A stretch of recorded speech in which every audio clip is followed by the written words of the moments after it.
মিলাদুন্নবী মাহফিলে এক হুজুর হাদিস থেকে প্রমাণ দেন মিলাদুন্নবী আছে আর বাকি সব বেদাত। আবার সিরাতুন্নবী মাহফিলে আরেক হুজুর এসে প্রমাণ দেন তারটা সঠিক, বাকি সব বেদাত। এখানে কোন পথ সঠিক, আমি কোনটা মানবো? আমি জেনারেল লাইনে শিক্ষিত ভাই। আমি এই সম্পর্কে বলি, আপনার প্রশ্ন শুনে মনে হয় আপনি ভাজা মাছটাও দেখাইতে পারেন না। আপনি তো সোজা সরল মানুষ যে হুজুররা একজন আপনারা হাইকোর্ট দেখায়, আরেকজন সুপ্রিম কোর্ট দেখায়, আপনি কোন দিকে যাবেন কুল পাচ্ছেন না।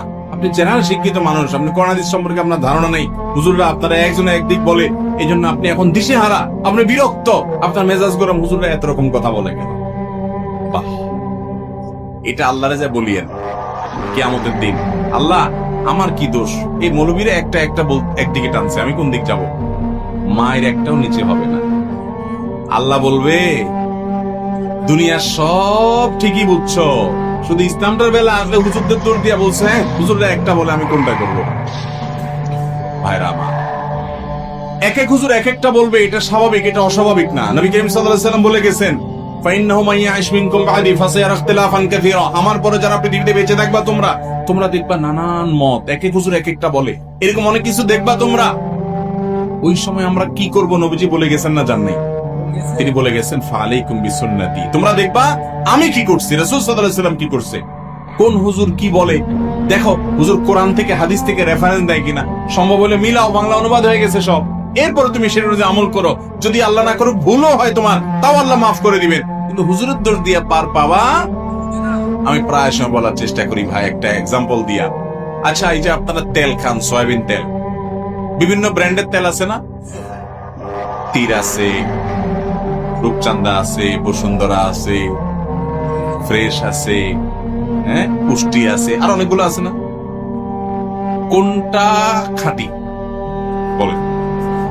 কোনটা বেশি খাঁটি? এটার কোনো উত্তর দেওয়া যাবে? কারণ সব কোম্পানির বোতলের গায়ে লেখা আছে 100% খাঁটি। আজ পর্যন্ত কোন কোম্পানি পাইছেন যে বলে ভাই আমি 2 নম্বরই কথা বলি না, আমার 99% খাঁটি, 1% ভেজাল আছে? এরকম বলে কেউ? বলার সময় তো চান্দু বলে কি 100% খাঁটি। আপনি তখনও রাগ করে বলছেন যে এই বেলায় এরটা খাঁটি, এর বলে এরটা খাঁটি, এই বলে এরটা খাঁটি, এতজন এত কথা বলে তো তেলই খাবো না। শেয়ানা পাবলিক, এখানে তো এটা বলেন না। একদিন এটা কিনা খান, আরেকদিন ওইটা কিনা খান, দেখেন পেটে বুটবাট করে কিনা, ফুটফাট করে কিনা, শরীরের সাথে আপনার ম্যাচ করে গেছে, টাকাও মিলে গেছে, কোনটা ভালো মনে হয়েছে আপনি সেটাই খান। ঠিক না ভাই? ঠিক। বিবেক খরচ করেন, বুদ্ধি খরচ করেন, বোঝার চেষ্টা করেন। দুনিয়াটা তো ভালোই বুঝেন মাশাআল্লাহ।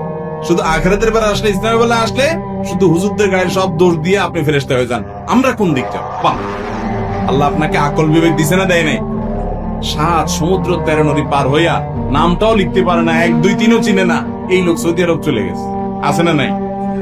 পয়সার জন্য তো অনেক কিছু করতে পারেন।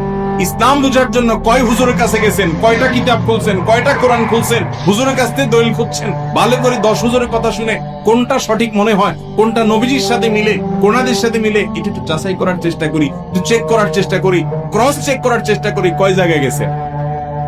আল্লাহর কাছে কোনো জবাবদিহি করা যাবে? 50 টাকার একটা লাউ, এটা কেনার জন্য টিপতে টিপতে টিপতে লাউর এমন 12টা বাজাইছেন যে লাউ বেচারা বেচতে বসছে, সে বলে ভাই কিনলে কিনেন, না কিনলে নাই, খবরদার নখ দিবেন না। ঠিক না ভাই? ঠিক। যে 50 টাকার লাউটা কিনবো, এটা যেন ভেজাল না হয়, এজন্য আমি টিপা দেখি, তাই না? আলু পটল কিনেন, এত চেক করেন। আমাদের কাছে ইসলামটার দাম আলু পটল আর লাউ চাইতে কম হয়ে গেছে। যে যাচাই করার দরকার, যাচাই বাছাই করার দরকার নাই, চেক করার দরকার নাই, চেক করার জন্য কষ্ট করতে রাজি না। লাউর পিছনে যত কষ্ট করি, যত টিপ দেই, হুজুরদেরকে এত টিপি দেখি নাই, হুজুরটা ঠিক না ওরটা ঠিক। ঠিক না ভাই? ঠিক। আল্লাহ আমাদেরকে বোঝার তৌফিক দান।